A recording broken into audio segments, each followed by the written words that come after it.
Bonjour, bienvenue sur Mon Financier pour faire un point à l'ouverture. Alors les marchés s'inscrivent en territoire négatif dans les premiers échanges, une légère consolidation donc qui se met en place. Les marchés qui préfèrent marquer une pause après avoir atteint des records annuels de hauteur. Le marché parisien donc redonne actuellement 0,42%.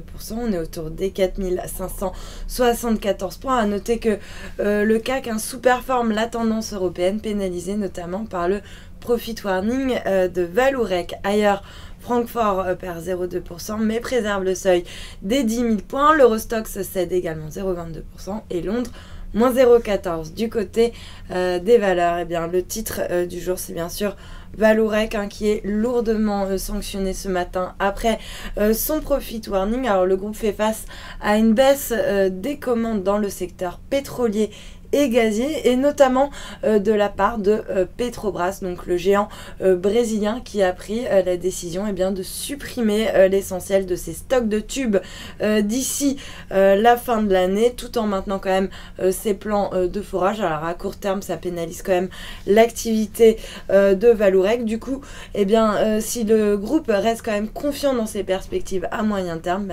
Vallourec a quand même annoncé qu'il a anticipé désormais une baisse de son EBITDA de 10% en 2014, donc une nouvelle qui plombe Vallourec et puis l'ensemble du secteur, puisque dans son sillage on a également Technip qui redonne du terrain ce matin. Airbus se distingue également en nette baisse après avoir annoncé l'annulation par la compagnie Emirates d'une commande de 70 appareils A350. Alors au prix catalogue, la transaction représentait une valeur totale de 21,6 milliards de dollars, de quoi plomber l'ensemble du secteur, avec par exemple Safran qui se distingue en nette baisse, ou encore Air France KLM qui se distingue en nette baisse, plombée par la compagnie Lufthansa qui vient elle aussi d'émettre un profit warning. À l'inverse, le secteur défensif lui surperforme la tendance. On a par exemple